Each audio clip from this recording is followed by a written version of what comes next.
salaamaaleykum mbokki auditeurs yi Sud FM yi rawatina auditeurs yu waar yi di leen di gërëm ci seen teewaay di gërëm également sunu partenaire bi nga xam ni mooy LBA la banque agricole ci jàppaleem moom mooy sponsor émission bi nga xam ne moom mooy waar wi te muy gëstu ci lépp loo xam ni dafa jublu ci wàllu mbay wàllu càmm gi wàllu environnement également ak wàllu tam pêche bi napp gi.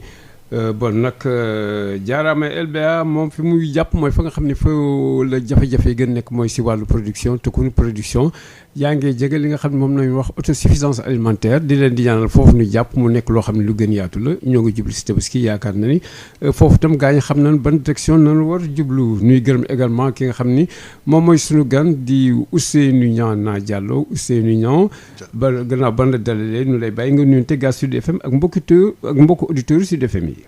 asalaamaaleykum Makhtar maaleykum salaam. ñu ngi lay nuyu di nuyu mbokku Sud FM yëpp. di nuyu suñu auditeurs yëpp rawatina ak suñu mbokku càmm yi. di nuyu sama naataango yi nekk yëpp ministère élevage ak ci département yi. voilà bi représentant également bu élevage pour ñu jotoon leen loolu nekkoon na loo xam ne yombul woon waaye du fekkee mën nañ dugg également si émission bi intervenir ba tey mën nañ ko def dana am keneen koo xam ne mooy docteur Abou Touré moom nekkoon na fi.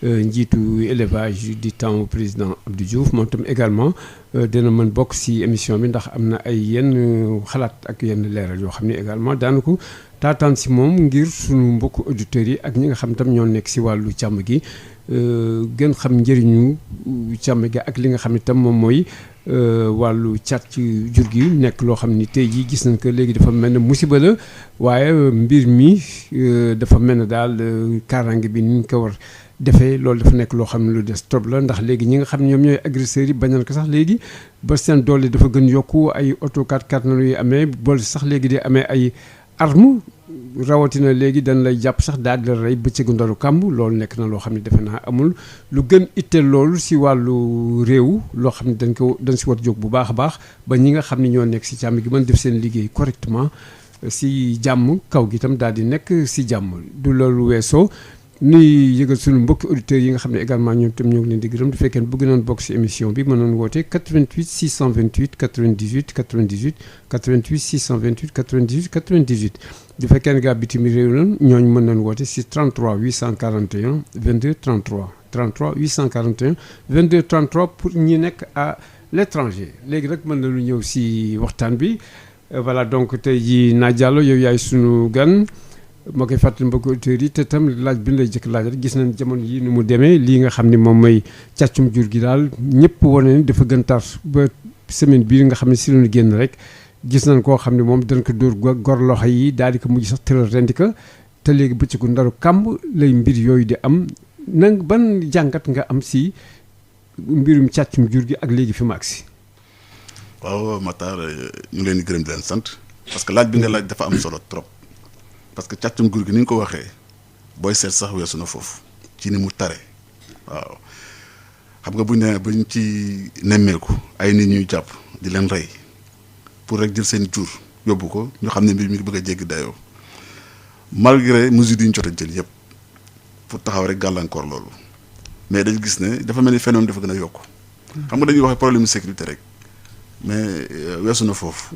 waaw parce que bu ñu xoolee li muy gàllankoor ci économie bi ñu xayma càccum jur gi at bu nekk dana toll ci ñaari milliards. ñaari milliards est-ce que ëpp ko sax. bon dañ ko xayma rek. xam nga suñ ne ñaari milliards day fekk boobu weesu na ko di dem. waaw parce que suñu waxee suñu dëkk yi ñu langal UEMOA bi ñoom ñuy wax ay 40 milliards jëm kaw. ñun Sénégal bu ñu ne 2 milliards ça fait que dañ ko sous-estimé. ëpp na ko fuuf. waaw léegi nag bu ci boolee ay bakken yu rot bakken te mënu ko xayma. waaw te bu ñu gisee ci jamono yi ñu passé nii li ciy rot ci bakken dafa bari trop.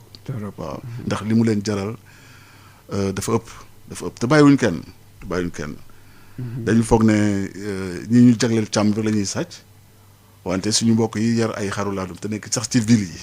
dañ ciy souffrir bu métti sax. waaw da ngay ñëw yar sa jur di ci yaakaar ay millions. nga ñëw xëy gis ñu yóbbu ko waaw te doo xam ni ñu koy doxalee nag en tout cas lu complexe la lu ñu yéem la te xam naa bu ñu demee ba ci waxtaan bi sax dañu xëy ni waxtaan ci matuwaay yi ñu jot a jël te ba voilà kooku moom daal si ñëw sa kanam mais léegi da nga wax benn wax bu am solo di ni te doo xam sax lii lan la mais lii lan la boobu nag moom lañ war xam pour mën indi saafara gi mais naka lay mbir yi di demee et puis li ma bëggoon xam sax lan moo waral tey jii affaire yi gën tar daan na ram nànk-nànk mais tey jii qu'est-ce qui se passe ba gars yi gën songu àll bi gën armé wu di songu mbir yi. waaw mais suñ ko delloo ci phénomène jamono bi ñuy dund nii dañuy wax ne ñëpp la laal parce que xam nga bëgg aussi dund te mooy matewu ko parce que booy seet kii sàcc day wute day koy jaay la mu ciy am xëy na daf koy dundee te mu gis ne fi ñu jaar nii ak feebar bi fi romb situation dafa gën a métti waaw loolu mën nañu wax te booy seet sax ci li ñu seetlu ak li ñuy wax Covid biñ ci duggee nii mbir mi dafa gën a yaatu waaw ci dëkk yëpp nag boo xoolee Mali lañ daan xayma par kii ci sa càcc gi balaa ñu yegg ci feebar bi dafa yokk man ne xëy na ñi koy def dañ koy def pour faj seen i aajo mais def naa loolu aussi war nañu taxaw pour loolu arrêter waaw. léegi yaa ngi wax Mali mais côté yooyu ñoom naka la mel foofu également au niveau de la sous-région am ngeen si ay xayma ak yu demee noonu wala ay information mais si parce que jamono bi ngay wax ne démb bi ñuy faat kooku. fekk na boobu Nigéria lu mel noonu am fa mais ñi ñu fa faat ñu ëpp. ba pare Nigéria même waaw ba jur yi fa yóbbu aussi moo ëpp. te moo tax ma wala ci njaal bi ma ne xayma bi ñuy xayma ñu ngi xayma ñun suñu perte économique. te càccum jur war ko ci 2 milliards. mais Nigéria ñoom ñu ci 44 milliards. yoo xam ne préjudice boo xam ne bii càcc gi moo ko waral boo demee Mali ëpp na ko tamit boo demee ay Guinée fépp am na fa xam nga c'est un problème transfrontalier booy seet dafa jéggi frontières yi. waaw jéggi na frontière waaw dafa jéggi frontière ba pare li ci gën a kii sax li gën a aggravé fa mooy dugalante bi càcc gi dugalante ci pays yi dafa mel ni dañuy sàccee Mali indi Sénégal sàccee Sénégal yóbbu Guinée Bissau sàcce Guinée Bissau yóbbu feneen. te xam nga loolu tam phénomène bi ñu war a gëstu la su fekkee am na ay frontières jël matuwaay yi ñu war a am. ci wàllu frontière yi xëy na doon na mën a wàcc mbir dina mën a wàcc wàññi mbir bi tuuti ci sama gis-gis. waaw yow léegi yaa ngi ni phénomène bu ñu war a gëstu la mais ñàkkul ni ñi nga xam ne également ñoo amee service de sécurité yi surtout ñi nga xam ne ñoo nekk si kaw gi ak yu demee noonu yooyu ak pour nu mënti nekk service de sécurité au niveau frontière ak partout mais kooku quand même ak yii di am yëpp gëstu kañ moom war na am xanaa xëy na dañoo xamul gëstu bi li mu joxe wala yi demee noonu wala. gëstu bi dafa jurul xëy na la waroon jur mais gëstu moom du ñàkk. mais du ñàkk mais xam nga tamit bu gëstu am na gaa. xam kuy dem ba jël matuwaay te matuwaay jël nañu ay matuwaay tamit pour xeex mbir mi. mais bu ñu gisee ne ba fi ñu toll nii matuwaay yi ñu jël yëpp benn si ñoom mënul a faagagal phénomène bii ñu gis ne dafa am effort yu gën a bari ñu war a jël effort am na gaa ñu ngi jël effort mais buy dellu ci li ñu gëstu xam ne mbir bi ni lay demee. jël ay matuwaay taxaw fii mais ba léegi taxawul moo tax waxtaan bi ngay kii nii am solo boo xëy na ñii nar a addu ci mbir mi indil ñu ay solution yoo xam ne yii xëy na mën a nekk point de départ pour fi ñu tollagum nii mën a xëy dem tout de l'avant. voilà waaw. yow li nga doon wax léegi am na gaa sax ay genre mesure yu ñu jël wala yu demee yan mesure nga gis yoo xam ne par exemple jël nañ ko yu ñu teg. ngir xeex ak li nga xam ni moom mooy càttum jur gi. xam nga 2002. Ministère de l'élevage bi affaire bi taree éleveurs yi di ko jàmbat. waaw ñu gis conséquences yi li mu njëkk a def mooy taxawal benn kuréel ci benn décret bu ñu jël mooy décret 2002-543 bi. ci répartition kii service état bi. dugal ci benn cellule bu ñuy wax cellule de lutte contre le vol du bétail. en 2002. en 2002. waaw depuis 2002 ah. cellule bi ba pare bi ñu sampee cellule bi li ñu ko sas mooy mu jël ay kuréel yoo xam ne sàmm yi ñoo koy seq. organisation yi. waaw ci gox bu nekk. ñu tëral ko fa loolu xëy na doon na nekk lu ñu mën a dimbale ci sàcc bi. ba xam nga kuréel ba koy samp fu mel ni Fatick nga samp fa kuréel samp ko Kaolack samp ko feneen yooyu. xëy na kuréel bi su taxawee te ña ciy bokk nekk ay borom jur. te xëy na sax borom jur yi xam nañu ñi nga xam ne ñoom ñoo leen di ñoom ñooy def mbir mi. non ñoom kañ ay sunu ay émissions yu bari yoo xam dana lay wax kañ nga xamante ne xam nañ bu yenn saa yi sax. il paraît que doo leen ne xel ñooy jëli jëfe indi la ko doo leen fayee. te xam nga Mata loolu tamit phénomène la boo xam ne bii. dafa doy waar dafa dellu suñuy aada. te jafe fi jëlee nan ngay mën a comprendre ci phénomène société bi am léegi ñi sàcc jur man ne am sama jur sama jarbaat ñëw sàcc ko. waaw wala jarbaatu sama xarit ñëw sàcc ko. léegi ma ne du ma ko siiwal ci ndax liy seq mais est-ce que loolu dina fi jëlee mbir mi du ko fi jëlee. nan ngay mën a comprendre nit ñëw sàcc say jur dem laax ko ñëw di la chantage naan la boo ma joxee nangam moo indi la say jur wala boo ma joxee nangam ma wala kan moo jël say jur. te dara du ko ci fekk parce que dafa fekk aussi ne mesures yi ñu jël yi ñu doon jël c'est-à-dire pour di leen ko teg ba fay wax yoon yi dafa nekkoon loo xam ne xëy na ma leen dissuader moo tax ñu jël beneen loi taftal ko ci mooy la loi ci lutte contre le vol du bétail bu la loi 2007-22 bi ñu jël le 22 mars non 22 mai 2017 bi modifier la loi 65-60 parce que xam nga bu ñu waxee 65-60 dafa fekk ne du léegi la ñuy xaar pour jël ay matuwaay ci càccum jur gi depuis 1960 phénomène bi dafa yàgg de. donc yàgg na waaw dafa yàgg parce que bu jëloon nañu benn loi 65-60 modifié ko en 2017 pour rek mu gën a tar parce que foofu dugal ci ay pénalités yoo xam ne yii kuñ jàpp dañ lay tëj ak alamaan yu diis. mais ak loolu yëpp mbir mi jógewu fi parce que aussi xam nga ñiy sàcc dañoo am solidarité seen biir buñ la jàppee sas la 500000 kuréel yi daje la ko dem versel la. ñu bàyyi la bon ah oui yooyu daf fi am. ah mais bu fekkee loolu bon du fi jóg. te yooyu am na ay dañuy parce que loo samp rek ñu pexe yu ko contourner waaw parce que 500000 amende ci ñoo xam ne dañuy sàcc jur bu ñu sàccee fukki nag rek suñ ko jaayee mais lañ ciy jëlee pour fay amende 500000 du dara si ñoom. du dara oui. waaw may jàpp ne mesure boobu ba fi ñuy wax nii xëy na am na lu ñu war a toftal ci mesure bi xëy na pour mu am effet bi ñu soxla bi ci des mooy xam nga matuwaay yi jël dañuy wax ne bu ñu identifier jur gi parce que xam nga le fait que jur gi amul ay mandarga daf ciy joué parce que damay jox benn misaal rek su fekkoon dañ jël oto yi ñu amuñu ay plaque d'immatriculation léegi marque yi oto yi bokk marque pour faagaagal leen xëy na dina yomb bon bu ñaari oto yu bokk numéro yu bokk couleur rek su amul plaque pour kii faagaagal ci benn bi du jafe mais li ñu koy kii jafe-jafeel mooy immatriculation yi te fi ba fi mu wax yow nii amul pexe bu ñu jëlul pour ñu identifier jur gi parce que loolu daf ci am solo te am nañ ci ay preuves yu tangibles. non man kañ jégg naa sax man. du fekkee ne dañu jël kaawu Guinée bi nga xam ne sax il paraît que Sénégal si la xool mbirum immatriculation. waaw ñoom ak 80% bi ñu ko defee dafa réussir kooku Sénégal ñoom ba tey jox nañu statistiques yooyu. mais effectivement mais seulement fii moom jëm nañ ko def mais. waaw lan mooy jafe-jafe bi. xëy na suñu kilifa Abou Touré en tant qu'ancien directeur bu ADDO saa dana wax moom fan la gàllankoor war a nekk parce que budget yi teg nañ ko teg nañ ay matuwaay. sa te ne ay sax ay tablettes pour mën a géolocaliser zone yi kii nekk defal leen ay jaaru nopp parce que phénomène bu ñu ko defee dina mën a xeex càccum jur gi dina dissuader tuuti ñiy sàcc jur parce que xar nag bu ñu mandargaal numéro bi benn la ci àdduna bi yëpp bu dee xar même chose bu dee bëy même chose mais li des kay mooy kañ la ñuy amal loolu parce que loolu bokk na ci yi nga xam ne moom moo ñu war a gën a dimbale pour ñu xeex jur gi sàccum jur gi. léegi nag am na yeneen mesures yu ñu jël xam nga dañuy wax ne puce. yi doon defal fas yi. waaw bon bu ko defee jur yi amul benn effet parce que puce bi da lay permettre nga identifier jur gi. mais su réeree doo ko mën a gis parce que balaa ngay mën a identifier jur gi ak puce il faut nga jege ko ak jumtuwaay bi nga am pour lire ko. mais bu sàcc jur dañ koy nëbb doo ci jot pour loolu. mais pourtant man dégg naa am na un jour sax ñuy def benn émission am pour intervenir toujours si affaire vol de bétail. mais lu mu wax moom dafa joxe benn recette boo xam ne kooku c'est appliqué au Cameroun et ça marche. nee na ay pièces nañuy defal jur gi. te neen pièces yooyu du nañ ko defalee jur gi même neen duñ ko tegee si oto boo xam ni dafay daw.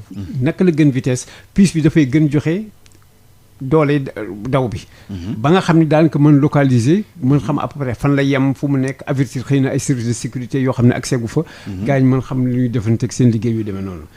bon donc am na ay yoo xam ni quand même ay réussite la mais man li ma jaaxal Sénégal bon kaam fii moom affaire immatriculation yi est-ce que sax sore woon nañ si c'est ça le problème. ci xalaat ñoo ci jiitoon nii yëpp ci xalaat. comme d'habitude rek. waaw toujours ñooy jiitu. ñun ñoo ci jiitoon. gars yi jëkkalu. parce que man su ma fàttaliku ay 2007 2008 ci waxtaan yi doon def ak matuwaay yi doon jël fu ñu lañ ko lancé woon. les campagnes de pose de puce ci jur yi. ah jotoon nañu sax def pose de puce yi. campagne bi si jotoon nañu def benn campagne boo xam ne ñu ngi ko lancé woon à Foundiougne mais en collaboration avec suñu kii ay Sonatel par exemple bon bañ def publicité. mais est-ce que amoon na ay kii yu nu jotoon posé ay puces ay nag ak yu demee ci test yi waaw. et puis doon na waaw. parce que puce la ñu ko doon posé ba pare def une connexion ak téléphone yi. di mën a identifier nag yi. à part téléphone yi ci téléphone yi rek. léegi di mën a aussi former benn réseau. nga xam ne su nag demee ci zone wax ne war a fa nekk mën ko identifier ak sa puce. léegi jokkoo ku nekk foofu pour mën a localiser exactement fa la nag bi nekk. yooyu ay jumtukaay la woon. et résultat test yi. non mais dafa waroon yaatu. parce que xam nga def test waaw mais résultat yu tuuti yi la test yi ñu jox. waaw c'était concluant. en concluant donc ñoo ngi doon waaw ci test. xam nga nag ci test yemul la ci échelle. non non non kooku kii la rek quoi pour cette grandeur nature dafay am ay yoo xam ne il faut def ay réglages aussi waaw.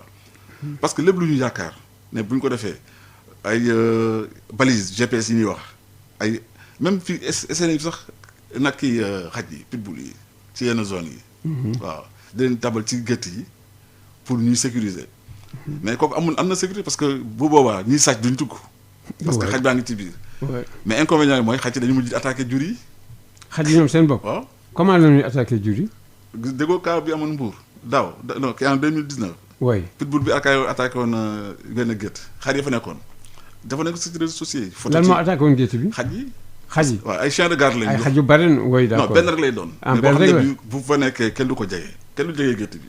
mais inconvénient yi mooy su xiifee wala su changé caractère yow li nga bëggoon mu sàmmal lay yàq parce que def naa ci jamono yooyu pitbull bi rek rey na xaw ma lu ëpp fukki xar lu ko ëpp daaneel yëpp. ah bon mais quand même tam ku teg tam xam xaj xanaa daan ko assuré tam alimentation au moins. mais si wante xam nga du question alimentation rek xam na mala la. waaw mais tam changement de caractère kenn mënu koo prévoir. ah wala tam naam fu ñu ko yemloo. je ne sais pas bon. parce que mën na nekk défaut dressage. wala li nga wax rek c'est-à-dire ñu def ñu am kii problème ci alimentation bi am waxtu bu ñu koy alimenter. waxtu bi jot joxuñu ko. mu si jur gi mën na nekk aussi changement de caractère rek. waaw changement de caractère mën na nekk mais dans ce cas mën nañu prévoir peut-être fi mu nekk ay barrières yoo xam ne moom tam dafa am fu mu yem. waaw loolu champ d'action yooyu ay matuwaay xëy yu jël ak expérience bi ñu am mais xarit jot nañu dee xëy na ak expérience dinañ ne léegi désormais pitbull bi su ko tegee dootoo am accès ci jur gi mais dañu ko teg ci bërëb boo xam ne bii ku war a ñëw ci gétt gi mën na la song mais du am possibilité dem ci gétt gi. ba pare essayé nañu fi ay puces yoo xam ne ci collier lañ koy def. collier yooyu waaw nga xam ne dafay vibrer soo ñëwee di ko kii mais soo tegee collier bi sànni ko fii appareil bi koy détecté collier bi lay détecté mais fekk jur gi dem na xam nga yooyu tamit ay kii la yoo xam ne efficace ci ni ñu ko yaakaaree waaw. léegi defoon nañu fi ay yoo xam ne yi kii la ay kii sonore nga xam ne boo ñëwee jub ko détecteur de mouvement soo ñëwee jub ko mu tàkk wala mu sonné. mais yooyu dafa dem ba finalement jur gi si boppam sax suñu bougé mu sonné. xam nga point bougé mu sonné waaw. waaw mais man li ma bëgg a xam Guinée ñi wax ñoom seen bos à 80% dafa réussir. moo si de affaire kii la vol du bétail bi. mais Guinée ñoom naka lañ def ba réussir te ñun si sa côté boobu ñu see pay si mën a réussir. mais y a beaucoup plus de discipline en Guinée que fii les acteurs yi discipline bi ñu wane en Guinée pour affaire bi nekk parce que quoi qu'on dise aussi dañuy wax ne fii am na manque de volonté. L'État a pris des mesures mais acteurs yi parce que en fait ñi sàcc jur gi du seen intérêt ñu boucler jur gi ñu identifier leen du coup ils vont tout faire pour que activité boobu duñ ko mën a amal ni mu war a amee problème de discipline la parce que quoi qu'on dise aussi foofu l'application de cette mesure là ça a beaucoup ça eu comme support discipline nu acteurs yi. ah mais waaw mais il faut de la rigueur. waaw rigueur bi nag quand même duñ ko ñàkkee tam c'est pas la peine di teg ay mesures ah. parce que et puis bon man li ma bëgg xam est-ce que également impliqué woon nañu ñi nga xam ñoom ñooy les organisations d'éleveurs ak yu demee nag yooyu ci kii bi. am na ay comité il y a un comité national de lutte contre le vol du bétail yoo xam ne acteurs yi ñoo ko formé. oui mais au niveau des bon mais est-ce que éclaté nañ ko au niveau des localités. waaw comité bi dafa am ay sous-organisation ci ba ci village. mais problème mooy est-ce que problème fonctionnalité la est-ce que comité yooyu ñu ngi dox xam nga affaire bi du vol du bétail rek parce que xëy na thème bi vol du bétail la mais Matar su ko waxee ne la jur suñu jur ñun pour aar leen ci yenn feebar yi ba fi mu nekk nii day am jafeñ-jafeñ ci atteindre taux yi nga xam ne mën nañu wax ne su ko jur gi amul du wér ay taux yu faible la ñu am ay 15% ay 25% yoo xam ne yi dafa mel ne nga jël ndox kii kaasu ndox def ci benn tox du am benn njëriñ mais kooku tamit booy xool acteurs yi seen bopp ñoo deful taxawaay bu war a kii loolu am parce que suñu ne kaay leen ñàkk jur gi nga am téeméeri nag indi fukk wala fukk ñaar fukk ñu ping leen nga delawaat ci gétt gi kële am ay xar indi tuuti ainsi de suite mais kooku volonté wu acteurs yi seen bopp la. mais lu tax ñuy indi tuuti par exemple si ñàkk jur gi puisque ñoom seen jur nañu ñàkk war nañu war sawar quand même. manque de volonté parce que ñoom duñ ne xamuñu de xam nañ mais xam nga yeneen saa dañ ciy dugal ay xalaat yoo xam ne yii bon man vacciné naa ci ay dëkk yoo xam ne yii dafa am ay kii yu am mentalité yoo xam dañ naan léegi suñu bu ñu vacciné say jur dañuy xam lim bi xam nga pël bëggul ñu xam lim bu juróom léegi nag même problème mooy posé wu ci identification jur gi si question de mentalité dañuy wax ne bu ñu ñëwee bu ñu identifier say jur bu dee 100 dañu xam ne 100 nga am parce que yow la ñuy tegal jaaru nopp te ñoom aadale si ñoom wala ñu xam li ngay am ci jur ba pare mën na sax créer problème xam nga man wax la ni mu sensibiliser man dem naa ci ay village di vacciner xam nga seringue yi ñu utilise dafa am curseur. curseur c'est-à-dire. waaw léegi pour mën a natt kii bi vaccin bi. parce que vaccin bi ku nekk benn dose nga ko war a jox. te curseur bi curseur yu 20 doses la seringue bi. léegi soo defee benn dose nga bës mu wàcc ainsi de suite ba muy 20 léegi ma ñëw ci benn gétt te ko kilifa la. ma utiliser vaccin bi léegi su ma solee xam nga 20 la su ma vacciné 20 téye ko def ko ba mu pare ma ñëw ne borom gétt gi nangami nanga am mu foog ne man jinne laa waxuma ko nan laa ko xamee ba léegi.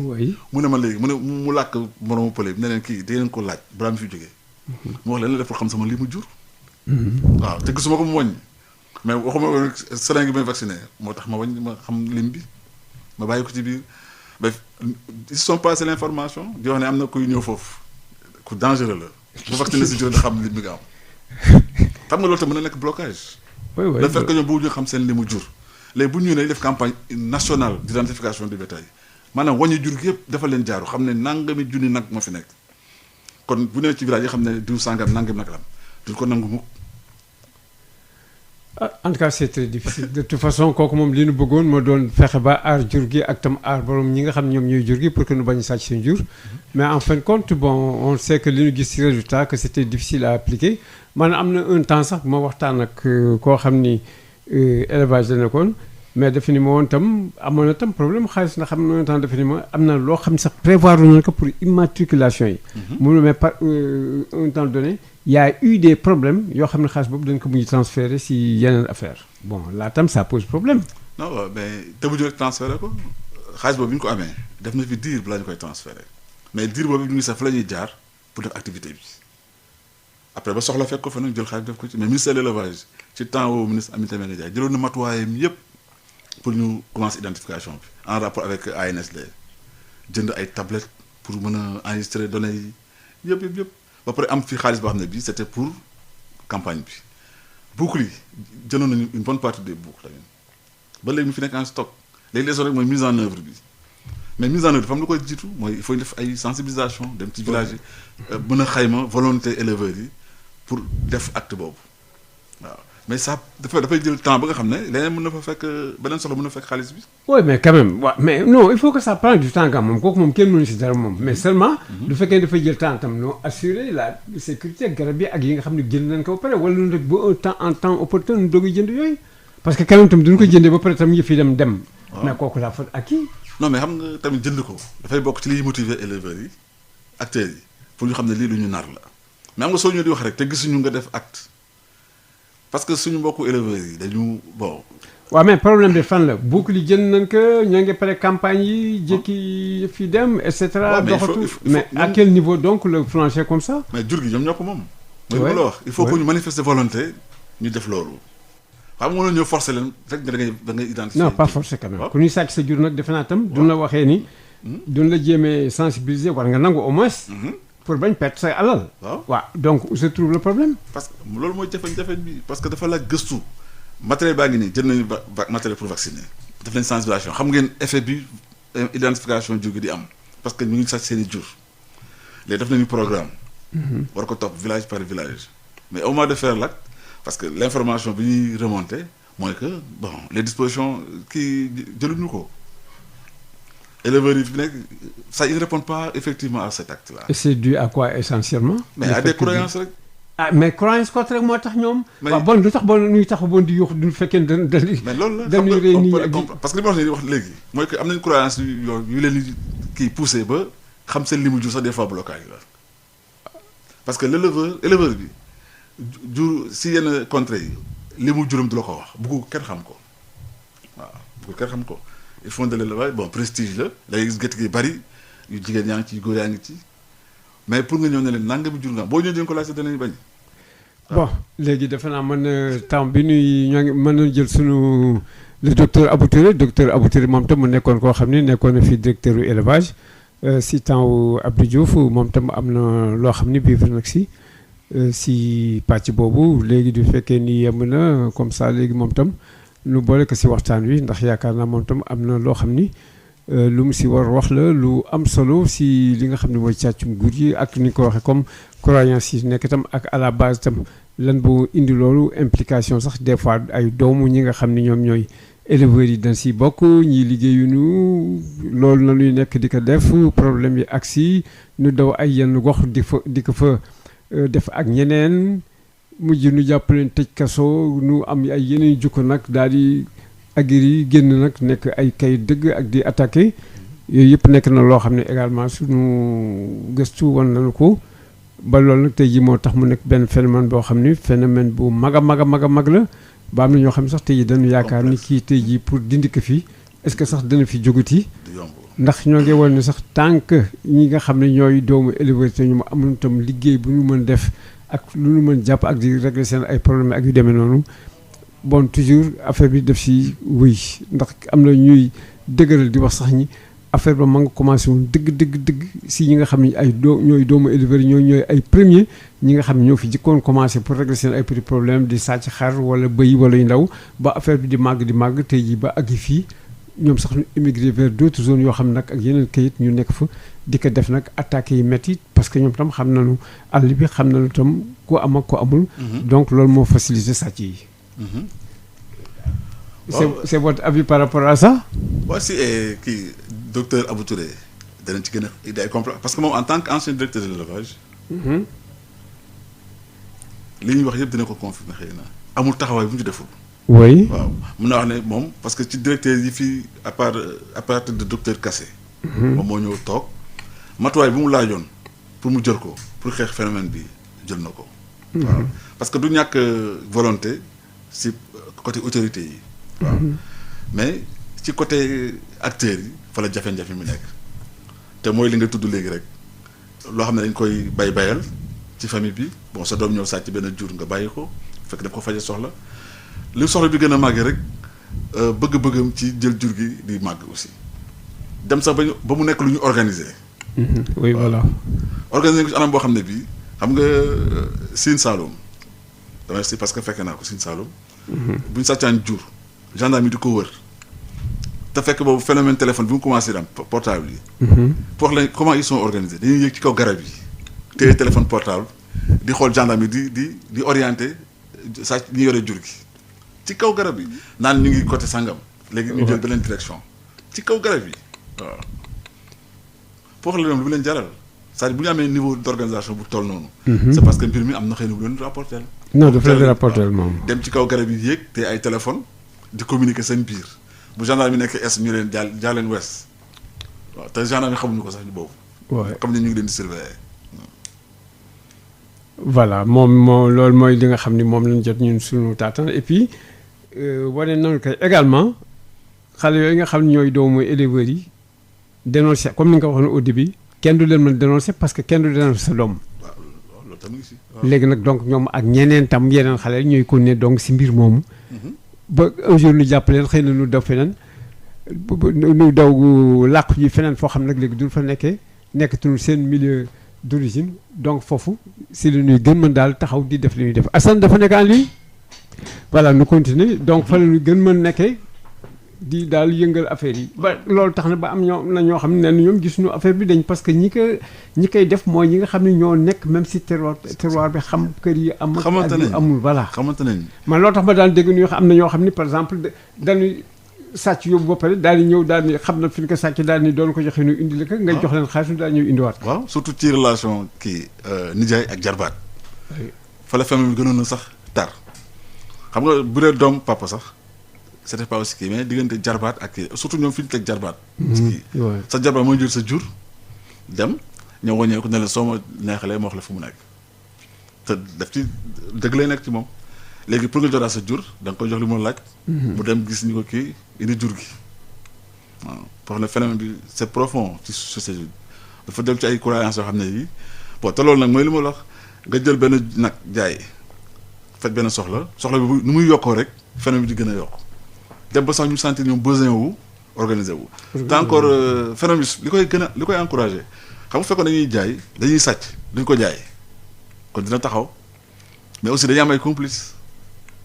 waaw parce que fekkoon ne nag bu ñu sàcc am difficulté pour jaay ko yàgg dañ koy feeñal mais ñoom am nañu seen réseau ay bouchers yoo xam ne aussi. waaw dañoo nekk circuit bi. waaw parce que ñoom tant que ñu leen approché ñu koy mën a kii. di jaay lu yomb du taxaw. ñoom sax ñoo dem moom ba si biir ñuy exprimer besoin bi.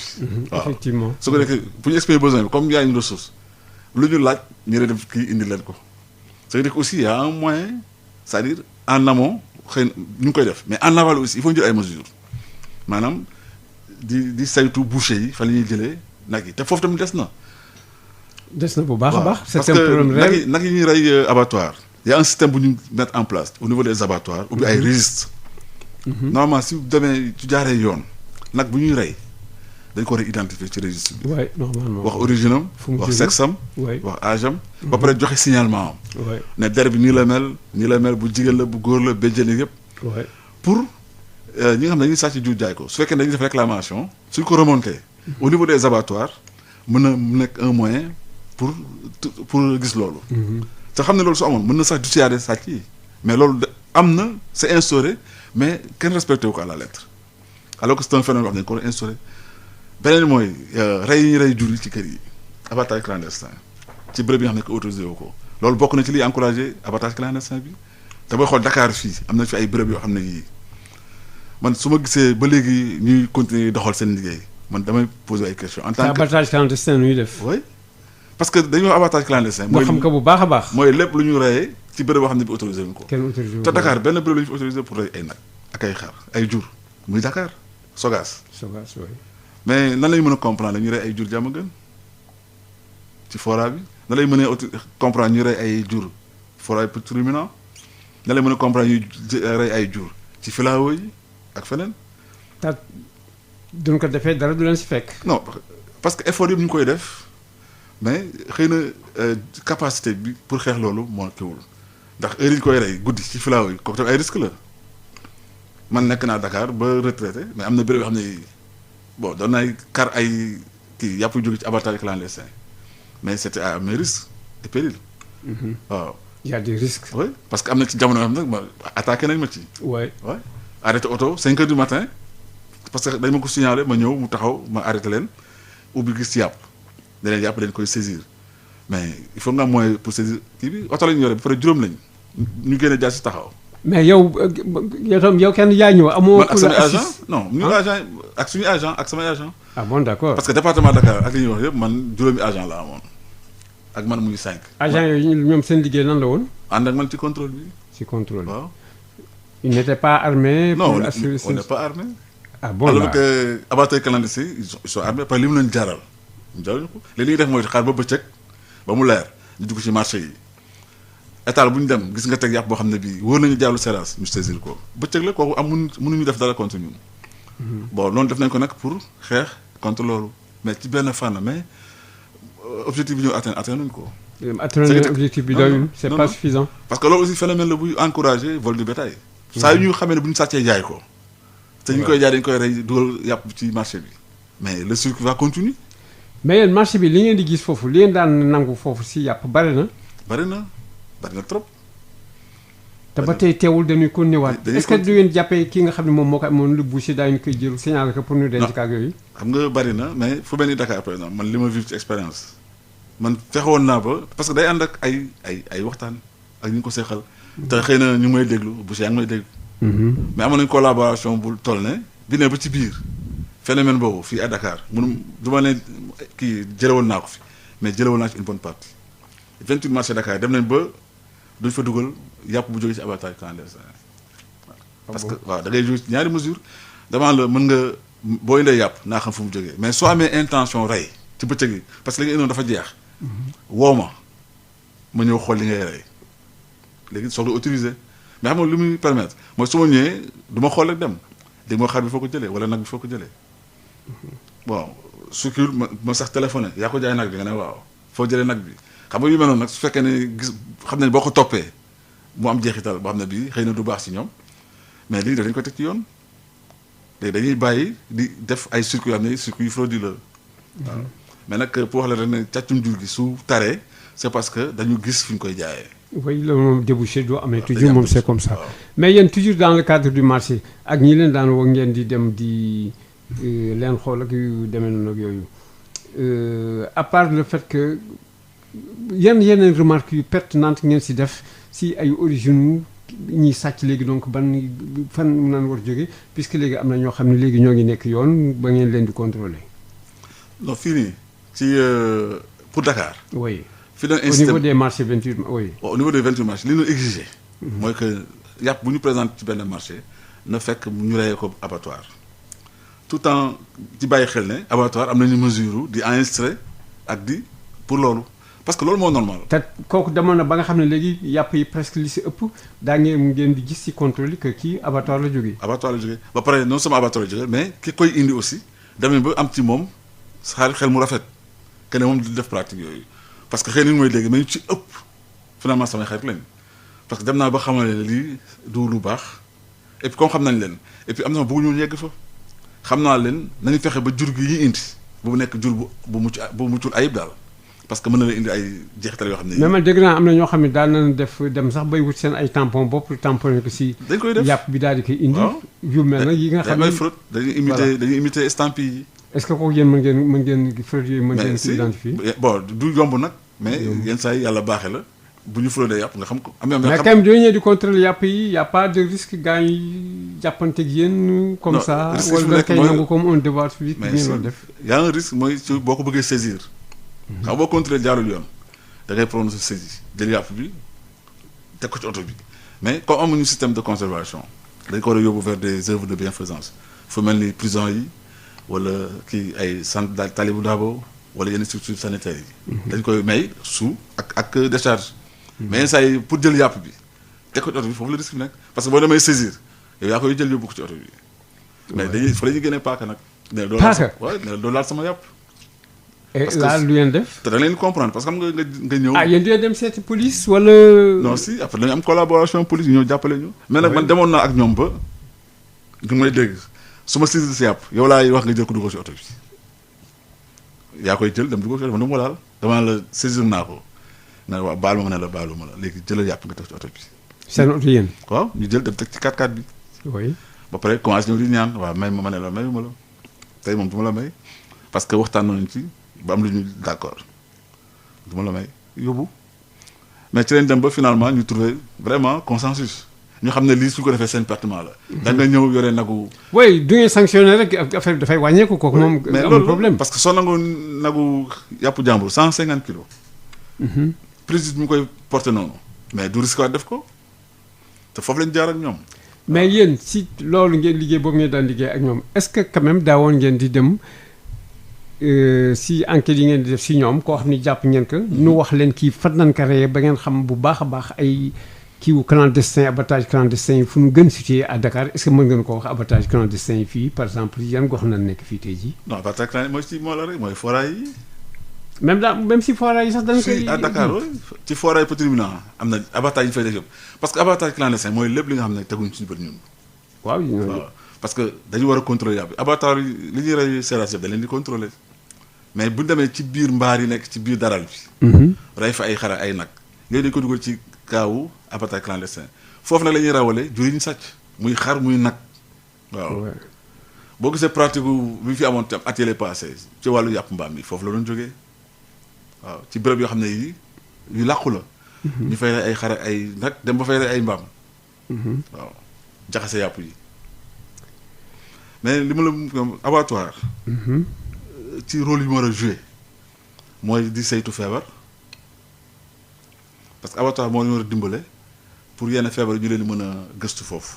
voilà mbokki auditeurs yi ma leen fàttali yéen topp seen émission waar wi si Sud FM 90.5 te ji suñu invité Ousseynou Niang Diallo moom mu nekk consultant en élevage nuy waxtaan si nga xam ne moo jublu si càccam gur gi ak sama rente yi si nekk ak xaalis bu rëy bi nga xam ne tam mi ngi si biir ak tey jii ni mu taree si biir kaw gi ak fépp ak tam ni muy jàll réew ak réew waaye bala ñu see dellusiwaat tam ak di démarche abouture bi nga xam ne nekkoon na fi directeur élevage léegi dañuy bàyyi Assane Thioune mu ñëw ak sunu partenaire bi nga xam ne mooy LBA la banque agricole si toute publicité.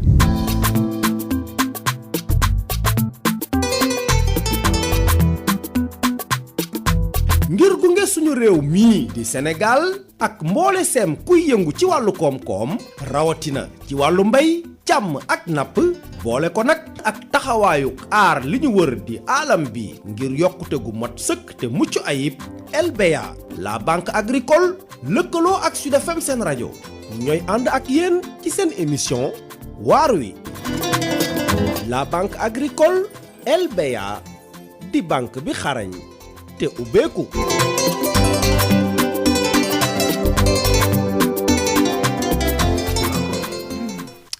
voilà mbokk te ñu dellusiwaat si plateau bi gannaaw ba ñu déggoo LBA la banque agricole bi nga xam ne moom mooy jàppale fépp foo xam ne rek production dañ fa nekk loolu nekk loo am solo ndax production moom du amul moom si réew moom kooku moom musiba la autosuffisance bi nga xam ne tam moom moo nekk si PSE ak réew moo xam ne rek bu nga jëm kanam loolu tam pour mu teew il faut am ñoo xam ne dañuy jàpp si production bi lii LBA la banque agricole du def ñu leen di gërëm si loolu fas yéene wéyal suñu émission ak Ousseynou Niang Diallo Ousseynou Niang ñu dellusiwaat léegi si beneen fànn yéen yàgg ngeen di liggéey si yooyu comme li nga doon waxee si ay mbirum yàpp yi mais li ma bëggoon xam du ngeen daan jàpp si yàpp est-ce que mën ngeen def estimation quantité yi ngeen daan jàpp par mois par exemple. par mois bon am na jamono daan si xam nga phénomène la boo xam ne bi ñu ko songee. fi ñu ko fekk commencé ko xeex mais daan nañ jàpp ay par contrôle parce que on faisait 3 à 4 sorties par semaine daan nañu arrivé benn sortie ñu jàpp 1 tonne 500 2 tonnes. ci njàlbeen bi. loolu bari na wala. ah bari na booy xool fii Dakar. xam nga 1 tonne booy seet bu fekkee ne da nga ko xayma ci ay nag dana nekk au moins juróomi nag. mais perte bi nga leen di kii infligé day bari parce que nga ñëw jël nagu jàmbur 150 kilos war ko fay 2500 kilos bu nekk mun ci xayma rek ñu jël ko yóbbu ko nga mu nekk bor bu nekk sa diggannaaw. nga jàkkaarloo ko kii fournisseur bi kooku doo ko bëgg a ñaareel. te am ñoo xam ne jaar nañ fa jàpp am na pël dañ leen ci abattoir dañ leen xeex ba finalement dañuy gàddaay yóbbu xaalis jaam nit ñi. ñu ne ko ay mujj daw dem mujj daw. parce que mënatuñu fay. waaw. te xam nga loolu diggante bi ñu leen bi li ñuy def ak jaar ci yoon moo gën a yomb te foofu sax man laay xalaat ne ñooñu njort bi ñu amoon mooy xëy na nag yi amoon bëgguñu ko présenter abattoir xëy na ndax fi mu jógee origine bi. waaw loolu la et puis puisque danañ koy lebal encore. waaw donc kooku nga ñëw jël rek daal yóbbu directement commencé jaay di daggal moo gën yomb que ngay jàppale les circuits normaux ak parce que li ma la wax mooy mënuma comprendre nga installé wu Tilène ñëw wékk nag boo xam ne bi jaarul abattoir amul benn mandarga boo ne jaar na abattoir lan moo ci war a xiir bu fekkee ne nag bi dañ la ko lebal te ki la ko lebal ku wóor la mais dama rek ko abattoir. te am na ñooñu am na ñoo xam ne. mais est-ce que abattoir itam c'est facile accès bi yomb na tout ça. dal la ko wax yenn ñaata abattoir moo nekk. benn moo fi am mais xam nga lay wax ne la service abattoir.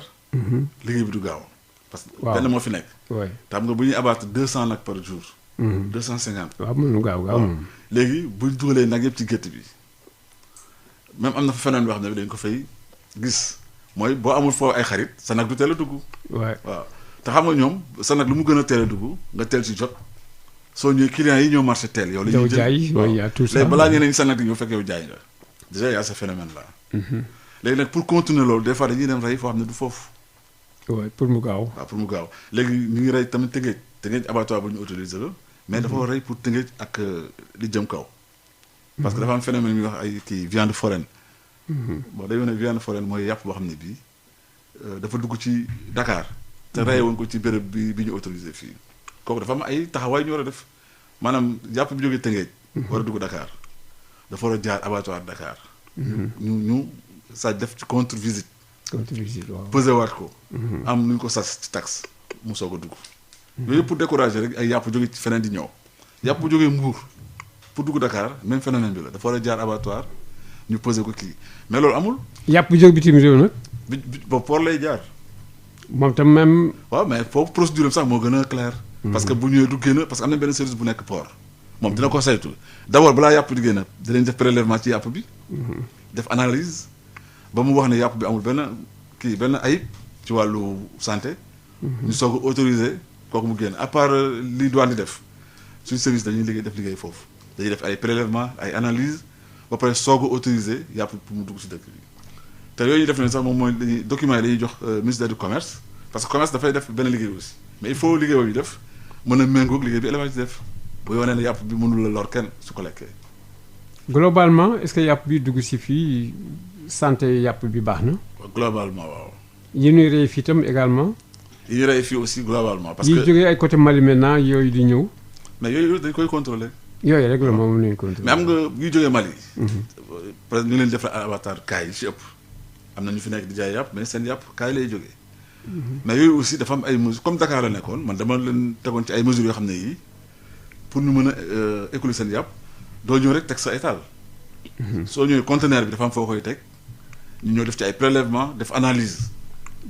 ba mu wóor ne yàpp bi jaar na yoon ñu soog a autorisé pour nga jaay ko surtout que dafa am ay yoo xam ne dañ pratique yu ñuy def léegi su jógee Mali ñëw ba Koungheul ubbi conteneur bi jaay fa ay yàpp tëjaat xam nga loolu ubbi tëjaat yi mën na sax.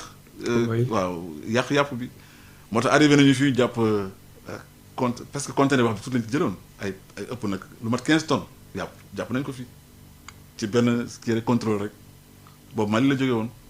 te li koy indi mooy tëj yi bon finalement température wàcc yéeg ba finalement yàpp bi commencé di yàqu. ah bon waaw. lu nga def nag léegi. ñu saisir ko après dem kii jox une partie kii gaynde yi. gaynde yi waaw fële parc an ils ñu dem suul ko parce que yooyu dafa am procédure de destruction. waaw bu ñuy def en rapport ak autorités yi préfet day kii waa service ñëw élevage mais ñu ñooy piloter activité bi pour détruire ko léegi yóbbu ko fu mel ni Sendou ci yoonu Sendou bi. mais yow mi indi yàpp bi te ñu war ko détruire yaay jël charge yëpp. oui bon dañuy luy gradeur pour mu gas pax. yaa koy luy yëpp yaa koy fay. camion bi yóbbu yàpp fa yaa koy fay. ba pare yaay fay indemnité personnel bi ñëw yëpp assister ci destruction bi. su paree ñu suul ko waaw. mais foofu aussi on a rencontré des problèmes parce que suñu bokk see boo ñëwee di yàq yàpp bi xam nga loolu tam ça se comprend ñoom ñu ngi ñëw ne toog nañu ay fan lekkuñu nga indi yàpp tool di ko yàq. doo wane gannaaw gaa ñu suul yàpp. non duñu wane ginnaaw sax ci taxawaay dañuy tuuti ko lakk ñoo di këf dugal seen paan yi. dugal seen saako yi. am na ñoo xam ne daal digg naa xeex yu métti sax daan nekk. les produits yi ngi daan dem di lakkee di suul. gendarme du leen mën a dara. oui dañuy lakk ba suul ñëw sulli ko. ba pare naa ñu da ngeen yombal liggéey bi quoi parce que lakk ngeen yàpp. mbokki auditeurs yi bu fekkee bu ngeen bokk si émission bi mën ngeen woote 88 628 98 98 88 628 98 98 léegi noo agsi tuuti si loo xam ne quand même également lu war am solo la si émission bi loo yaakaar ni tey jii par exemple duñ ko defee càccum nguur gi dana ko taneel puisque moom dafa mel na solution amul. te man sax bala may agsi foofu sax am na beneen tam li nga xam ne mooy question sécurité bi vraiment mais sécurité bi doo xoolee ba sa biir dafa mel na sécurité bi vraiment. dafa défectueuse dëgg parce que mën ma comprendre ni jàpp nañ ñi tëj nañ ko. ki nga xam ne nee na moom moo ko porté woon plainte nañ suba sa mu dem marché hebdomadaire ba fekkaat ki ñu jàppoon tëj ko bu ma nga nekk foofu moom tam di taxawal si mbedd mi. loolu moom nag moo am de. am na loi non moom nee na sax dafa bari ko kañ moom leen toujours. affaire boobu dafa doy waar. am na ay loi ay articles yuy wax ne bu ñu jàppee diw lii lañ koy teg ñaata temps bi mu war a tëdd mais ba fi ñu wax yéen nii gisaguñu ku tëdd loolu. amende moom dañu koy fay xam nga du jafeñ ci ñu fay amende bi. parce que nee dañuy organiser wu. oui dañuy organiser wu dañuy dajale. te balaa nga koy xam sax ku ñu jàpp di ko jugé xam nga yenn saa yi dañuy teew ci boo jàppee. dañuy assister ci jugement bi. bon parce que yenn saa yi ñu laaj yooyu yëpp mais da ngay gis mobiliser wu ñëw ci fekkee jugement bi. bu jugé ba pare en fonction kii bi juge bi di prononcé yenn saa yi mu kii ne ko 2 mois ak sursis ñu génn di jubilé. ah dañuy jubilé kay. taxaw ci biir di jubilé. ah waaw mais pourquoi ñu itam loo xam itam sàcc la ñu wax 2 mois ak sursis parce que y' a pas assez de preuves wala lan. comment ça ñu amende ñoo fay amende bi ñoom ñoo koy kii fay ko. ñoo koy fay oui. nga ñëw tase ak ñoom ñu lay ñaawal. te fekk yow sa yëf nañu jël kii ko. ba pare du arrêté man li ma wax mooy en amont comme en aval. am na ay mesures war a jël xëy na kii le fait ñu def pénalité yi baax na mais dama ne jur gi bu fekkee ne identifié nañ leen c'est-à-dire mën na nekk lu koy wàññi bu fekkee ne aussi buñ sàccee amuñ fu ñu ko jaayee loolu tamit dina ko yombal te la pour mu yomb ko il faut que abattoir ñu joxaat ko rôle bi mu war a joué parce que dama ne abattoir ñaari rôle la joué yu am importance. xam nga ci wàllu feebar yu bari abattoir la ñuy feeñee parce que dafa am feebar yoo xam ne mënuñu manifester tant que jur gi deewul. suñ ko reyee ah oui d'accord waaw lay am manifestation yow wane ne lu mel ay tuberculose. il faut ñu rey jur gi nga gis ay mandarga yoo wane ne tuberculose bi ngi ci wala yeneen feebar c'est-à-dire abattoir rôle am loolu la encore beneen mooy mais soo ñëwee dañoo am registre boo xam ne bii dañ ciy enregistré jur gi ci anam yu leer yaay borom jur gi numéro bii la woon béréb sangam la jógee nii la mel. voilà def naa am na ku nekk si ligne bi ñu jël ko salaamaaleykum mbokk mi. waaleykum salaam wa rahmatullah. sëñ bi na nga tudd ak fooy wootee. maa ngi tudd Youssoupha Ndiaye maa ngi wootee fii Koutal. Youssoupha Ndiaye ñoo ngi lay déglu. pour apporter sama contribution ci émission bi ngeen di def par rapport ak vol de bétail yi. oui. ndax agent technique d'élevage la. oui. di renforcer li nga xamante ne sa invité bu am xam-xam bi wax na ko ci problématique bi. aywa. oh rëcc na j'espère que daa dellusiwaat parce que moom puisque agent technique nga am na loo xam ne war nañu ko mën a wax. dafay nekk Koutal. voilà Koutal mooy fan exactement. Koutal Kaolack zone d'embarquement la. ah zone d'embarquement la. nag yi ñuy jël zone de regroupement la pour indi ay nag Kaolack ki Dakar. ah oui d'accord ah oui ça c'est intéressant loolu moom kii na moom. c'est comme moom agent bu nekk Koutal la. waaw am nañ yaakaar ne moom war na ci mën a indi saafara.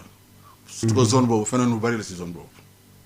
oui waaw bon donc ñu continuer li nga doon wax ni am na nag yoo xam ni du leen rey nañu gis maladie yi nga xam ne moo leen topp. ma ne ko ci rôle yi abattoir war a jouer. oui boobu mooy bu njëkk bi.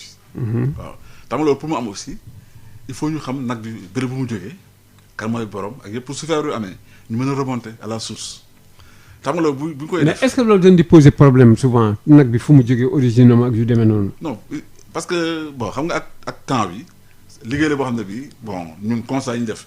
mooy dootuñu ko def comme ni ñu ko war a defee man dama ci lancer un appel pour que loolu saa ñu def ci rigueur bi mu laaj désormais te su ma ko waxee dafa am fu ma ko delloo bon def naa élevage retraité na c'est que gis naa ni muy demee léegi mais ñi koy def am na ku nekk agent bi nekk Kaolack te mun naa ko citer fii autorité yoo xam ne mu ngi def liggéey bu am solo ku ñuy wax Cheikhou Samb moom mu nekk abattoiru Kaolack ba fi may wax ni mun naa wax ne ci li ma gis il est le seul à faire ce travail là d'identification des animaux c'est-à-dire du début à la fin bu ñëwee il prend son registre marqué jël temps dem ci parc bi marqué propriétaire bi kañ la fi nag bi dugg nag bi nu mu mel signalement am âge am sexe am ak yëpp léegi nga xam ne suñu ko abattre soo amee problème de maladie da koy remonter parce que remonter bi mooy il faut ñu dem ba xam ban gétt la nag bi jógee pour mën a intervenir foofu c'est-à-dire pour mën a circoncire feebar bi par exemple su dee maladie à déclaration il faut ñu xam fu mu jógee léegi xam fu mu jógee aussi dañuy xam borom waaw loolu su ko doon def nag dina bokk ci liy xeex sàccum jur gi en même temps mu ñuy permettre ñu détecter maladie yi mën leen xeex mën leen prévenir dina permettre aussi ñu xam fu mu jógee et cetera ku ko moom tout ça ku ko moom ba mën a sax mu nekk une partie benn manche bu ñuy permettre ñu xeex contre jur gi contre sàccum jur gi mais loolu dafa duñ ko c'est-à-dire que li ñu waroon mooy autorités yi joxe instruction pour ñu reprendre loolu dafay nekk benn premier pas pour luy xeex sàccum jur gi et puis pour lu waaw mais loolu est-ce que soxla na autorité di joxewaat kii puisque dafa nekkoon loo xam ni dafa am waaw mais xam nga avec le temps kenn dindiwu ko quand même waaw dindiwuñu ko mais xam nga day baax yenn saa yi ñu def ci waaw ñu defaat kii mais kooku il faut que donc journée de l'élevage pourtant am na mais journée de l'élevage gaa nga fay nekk di tàcc président ñoom tam mais voilà te xaloo ko journée de l'élevage objectif bi du loolu dafa war a am ay panel yuy wax ci mbir yoo xam ne dafa soxal effectivement càmm gi te bokk na ci loolu il faut ñu faire revenir les agents ci méthode de travail yi quitte à ce que sax sànq maa ngi ci waxtaan sama benn naataango ma ne comme ñun on est à la retraite mais on peut apporter beaucoup à l'élevage. ah mais bien sûr. par expérience. oui expérience. par conséquent li may njëkk a propose autorité mooy. que tous les départementaux. ñu dajale leen ci ay séminaires déjà pour recycler leen ci wàllu contrôle xam nga ma ko ñu ko taxal naa ci ak ñoom. ne il faut que vous fassiez la requête au niveau du ministère parce que vous en avez besoin. et ce sera l'occasion de parler de tout ça. ça mu nekk un premier pas sax pour xeex càccum jur. parce que suñu contrôle lépp day dugg. là ils sont pas armés wala ils le sont ci façon boo xam ne bii matul daal. matul te man wax naa ko directeur de cabinet bi may dem nee naa ko léegi ma am na yoo xam ne yi bi ma fi nekkee mënu ma ko wax parce que j'étais mënoo nekk juge ay parti ci laa bokkoon mais léegi comme je suis en dehors de loolu. maa ngi jégalu je vais vous faire des propositions mooy que man j'ai vécu ci condition am ne yi li ma def ci wàllu liggéey yëpp sama initiative bopp la. te gis ngeen jeexital bi. il faut ñu fexe nag pour ci 46 départements yi lu mel noonu am fa que les gens puissent prendre en main l'élevage ci yenn aspects yi. waay parce que dañuy wax ne dañuy war a préserver santé population bi mais préserver santé population bi foofu lay delluwaat. que yàpp bi ñuy xam bi ñuy lekk bi ñuy bàyyi nit ñi consommateur di ko lekk ñu xam fu mu jógee. te fii li ñuy consommer si yàpp nag dafa bari. dafa bari Dakar on est à bon ci wàllu kii bi koy xayma ñu wax ay 10 milliards par kii ëpp na loolu. 10 milliards par année. si yàpp. Dakar bi Dakar kot waaw mais ëpp na ko. ah bon ëpp na ko. léegi bu ñu même bu dul Dakar sax phénomène kii cérémonie religieuse yi. yooyu occasion la aussi yi favoriser phénomène boobu. fa la mun sàcc Tivaouane lañ fay rek ci ay nag yëpp. boo demee Touba lañ fay rek ci ay nag yëpp. Ndiassane ñëw sans compter xew yi mariage yi tout ça. léegi ngénte yi sax dañuy rey. yooyu sax mooy nekk ay phénomène yoo xam ne fourre-tout la. fourre-tout la te yenn saa yi nga gis ci yoo xam ne sax yu jéggi dayoo lay doon man dem naa Tivaouane kon xam nañu def ay contrôle ci cérémonie dañ ko daan def mais. léegi teg dañ suñu tànk. léegi ñu ñëw benn éleveur jógee kii Saint-Louis indi juróomi nag yu mag war ko jaay Tivaouane mu ñëw ba ci yoon bi malheureusement nag yi dee. bon par quel phénomène je ne savais pas. mais xam nga yooyu pour mu mën a am attestation pour joxe preuve ki ko jaay ne ko nag yi dañoo dee. il fallait que mu ñëw jël si vétérinaire. il fallait que mu ñëw jël si vétérinaire. mu ñëw jël si ma. oui. ne ma da bëgg ñëw dafa constat de décès. fekk wàcce na nag yi ci xur bi booy dugg Tivaouane. ci kam avant sapeur pompier. fa lay sànni nag yi. ma jógee foofu taal sama moto ànd ak moom ñëw fekk ñu yóbbu nag yi. ñu yóbbu ko. ñu yóbbu leen. yóbbu ko fan. dama xam. donc da nga sàcc. dañ ko sàcc cadavre yi ñu yóbbu cadavre nag yi léegi ñoom ñu ngi koy def dem fees jaay yàpp bi. waaw.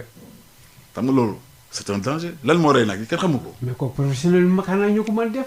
dañu ñëw fekk ay saret garé yenu carcasse juróomi carcasse yëpp yóbbu ko.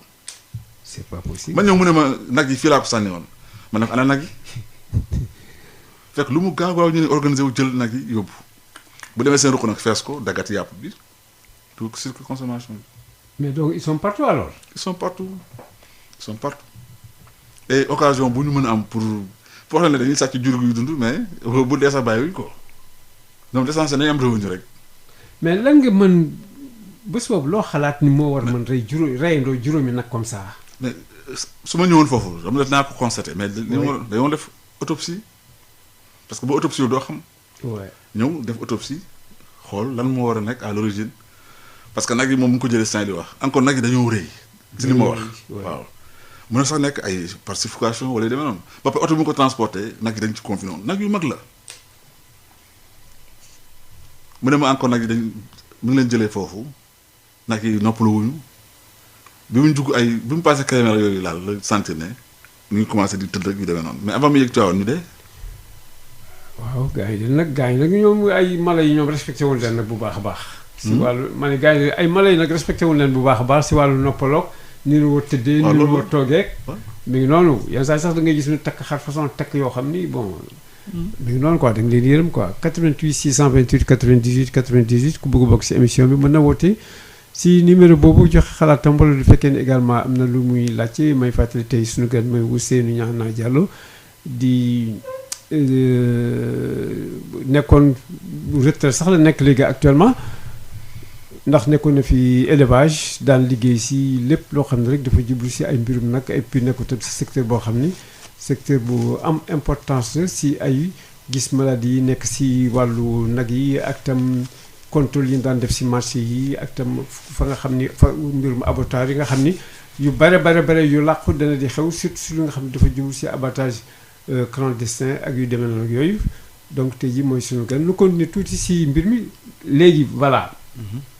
léegi nag ñu ñëw tuuti si ay solution lan ngeen yaakaar ni par exemple yéen ñi seen wàllu bopp. bien sûr puisque sécurité bi mi ngi noonu dafa xaw moom tam cam langal tuuti laa loo xam ni par exemple dana nekk ay barrières yoo xam ni dana mën wàññi càccum jur gi également parce que yi ñu fee wax. tam la réseau sanitaire ba doo fa jaaree mën nga fexe ba mu wàññi loolu est-ce que am na ay yeneen pexe yoo xam ni tam mën ngeen ko wax si wàllu boobu. mais lu weesu li ma wax nii bu lu weesu identification nag yi ak di ko topp circuit bi bu ñuy abattoir ñu mu leen enregistré mooy xam am information yëpp ci jur gi. ci jur gi waaw ba fa mu jógee yëpp tout ça. parce que doo bu baax doo wax nag bi xaw a bu ñuul weex ak yooyu da nga naan numéro tel mais nag numéro tel day fekk ñu enregistré ko fañ ko boucler bu ñu ko enregistré village daf ciy feeñ borom daf ciy feeñ donc bu ñuy abattoir le fait que muy jël boucle bi rek numéro boucle bi mën na ko permettre mu remonter identification bu fekkee ne mën nañ ko def ci anam yooyu dana wàcc jur sàccum jur gi bu baax parce que leen nga mën a def sàcc jur dagg nopp bi te ki nga koy jaay boo ko joxee nopp kii nag bu ñu dagg nopp bi dana poser question. dana la moo tax nga dagg nopp bi xëy na mën na njort sax ne dafa am lu ci nekkoon nga dagg ko. wala nga dagg boucle bi soo daggee boucle day bàyyi benn bën-bën. te xam nga su fekkee phénomène bu ñu instauré la su gisee nag boo xam dafa am bën-bën ci nopp bi te dara nekku ci dana xelam dina ñaaw dana ne fi am na lu fi nekkoon déjà il sera un peu réticent pour kii ko léegi loolu su amee abattoir boucher yi buy nar a présenté foofu nag boo xam ne bi dañ ko def ko sàcc jaay ko dana xalaataat bu baax waaw. mais matriculation ñu doon wax directement si der bi. lan. am na temps yoo xam ne dañ la wax immatriculation yoo xam ne. waaw mooy par marquage yi. waaw marquage yi moom xam nga pour la gars yi dañu bari pexe da ngay ñëw marqué sa nag. ak benn kii ñu modifié ko. ah bon. waaw da ngay lakk nag bi def ci L. nii oui. ñu ñëw lakk beneen baar ci kaw. mais donc c'est une véritable mafia boo xam ne moo nekk si affaire nag ya alors. parce que marquage au feu nii. oui du garanti parce que ils ont des moyens modifier ko boo defee M xam nga M pour modifier kii mais nañ fexe ba def ci loo xam ne lii day changer marque bi soo ñëwee mais nga ne kii sama bos la ñu ne du sa bos parce que changer nañ marque bi yow sax yaay dute da nga naan man marque bi ma defoon wuute na ak bii fekk ñoom ñoo ko def. waaw mais je ne sais pas nag itam fi ñu nekk na loo xam ne dafa àlle ba nga xam ne loolu tax xëy na. saay-saay itam di mën di def seen yëf. àll nañu si que ñi ko waroon di mën xool ak yu demee noonu. bon yan pexe également tam nan war def si àll bi en termes de sécurité ba nga xam ne au moins kuy ñëw di sàcc daa def attention wala dana wàññi sàcc bu baax a baax. parce que tam àll bi itam. véritable la si àll la. waaw mais xam nga nag ci àll bi lañ nekk mais du fañ koy jëfandikoo du ci àll bi. parce que objectif mooy am ci xaalis foofu li ñu leen faral def mooy li ma la wax parce que ñoom. non man fi may waxee mooy nga ñëw jël nag bi di yóbbu. jël ko di yóbbu kooku si àll bi la. waaw mais xam nga boo koy jël di yóbbu. c'est-à-dire àll bi kenn du ko garder. am na ay risques parce que boo ko jëlee ci àll bi il faut nga yóbbu ko ci ville bi. oui te suñu mbokku gendarme yi yenn saa yi def ci liggéey bu am solo. yenn saa yi oto romb leen yëpp ay nag ñu def ci liggéey bu ñu wane ne ndek nag dañ ko sàcc ñu jàpp leen. waaw parce que loolu la wax àll bi lañ koy jëlee. li mu def mooy transporter nag bi noonu. su ak muy dund wala ñu rey ko transporter yàpp bi. te ñaar yëpp am na matuwaay yu ñu jël pour loolu. parce que beneen bi moom laa mooy phénomène yàpp forêt yi. yàpp boo xam ne war a dugg ci dëkk bi ñu yàpp ko ci oto boo rombee alkaati yi da lay arrêté laaj la yàpp fu mu jógee déjà loolu moyen de lutte la parce que il faut nga ko fan jëlee yàpp bi léegi boo leen mbuur mu ne la nag bi yaay doon borom. nga ne waaw won ma preuve yi parce que yàpp boobu normalement war na am certificat bu muy àndal. parce que soo ree nag ci àll bi da ngay dem ci poste vétérinaire nga jox raison yi tax nag bi dafa amoon problème dafa damoon ak yooyu ma rey ko. dama ko war a jaay kii man maa ko moom nga joxe preuve yi ne yaa ko moom. mu jox la certificat d'origine waaw et de salubrité këyit la boo xam da nga koy yore wala laisser passer. fu la alkaati arrêté nga jox leen ko parce que këyit la wax ne vétérinaire def na ci tampon mais day fekk boobu mu xam. li aju ci yàpp boobu yëpp jur gi fu mu jógee kan moo ko moom ak yooyu mais àll bi moom sécurité bi ngay kii ni mënu fa kii parce que jur gi ni déplacé ci àll bi kooku kenn mënu koo bloqué kenn mënu ci apporter une solution. oui c'est le système d'élevage boobu naan am actuellement. extensif la. mais extensif fi contribuer war a commencer mooy bu ñuy dugg ci dëkk bi. bindee dugg si dëkk bi. waaw ba pare war a dem ci abattoir sax. waaw mais yi nga xam dafay jóge Mali. est-ce que yooyu quand même contrôle bi nekk na contrôle bu sérieux ba nga xam ni bala ñuy dugg. daanu xam ni kii nag yi baax na yii baaxul et cetera ñu sérieux ak yu demee noonu. merci parce que nag yi jógee Mali. pour dugg Sénégal dafa am béréb bu nekk Kidira dafa am ay entrées yoo xam ne yi am na fa vétérinaire am loolu mooy seen liggéey. soo ñëwee boo jëlee nag Mali il faut nga jaar fa ñoom ñu saytu nag yëpp soog la jox laissez-passer. waaw léegi ci corridor bi contrôle ñu def ci corridor bi yëpp pour loolu la pour xool ndax laissez-passer bi méngoo na ak li nekk ci camion bi parce que aussi xam nga phénomène càcc jur gi dafa am ñu naan def lenn da ngay ñëw fu mel ni d'abord Paoskoto nga jënd fi juróomi nag ñu defal laissez-passer nga daw ba ci yoon fekk am na ñu lay xaar foofu. ay sàcc yu am sàcc ay nag di la xaar ci yoon bi. nga ñu ambal ko ci biir. nga ñëw ñu dugal nag yooyu ci biir. oui fekk déggoo ngeen yow juróom nga jënd. yu jaar yoon nga dem nga yóbbu ko ci agent bi. mu defal la këyit. nga ñëw ba ci yoon bi nga taxaw sàcc indi ay jur yégal ci kaw. dolli ci 10 te yooyu gendarme dañ koy jàpp da ngay ñëw ñu laal laissez-passer bi 5 lañ ci marqué ñu bi camion bi compté muy 10 kon il faut nga prouver 5 si des foo ko jëlee parce que sa laissez-passer juróom moo ci nekk. léegi li def mooy wàcc naa ki brigade après def kii message pour de jàpp nañu benn oto bu yàpp nanga mi nag léegi ñu ngi fii léegi soo dee ñu sàcc seen nag ñëw manifesté wu bu fekkee nag juróom nag yi mu déclaré sax dañ ko sàcc faa ñu jàpp yëpp waaw jàpp juróom yooyu mu yaboon te agent defal ko këyit te agent bi ko defal këyit sax am na tuuti légèreté ci lim liggéey bi parce que doo defal këyit ay jur te defoo yenn enquêtes yi indi juróomi nag taxawal ni rek nga ñëw dugg sa bureau def laissez-passer jox leen. mais à ce niveau-là yan enquête la mën def et puis kooku est-ce que du tardé également. da nga koy enregistré ba au moins nga enregistré nga ñëw xool jël nag yi seen kii ba pare am na xam ne du xëy na kii du xóot mais dina dissuader. oui dina dissuader. waaw voilà ma jël kenn si téléphone bi salaamaaleykum mbokk mi allo.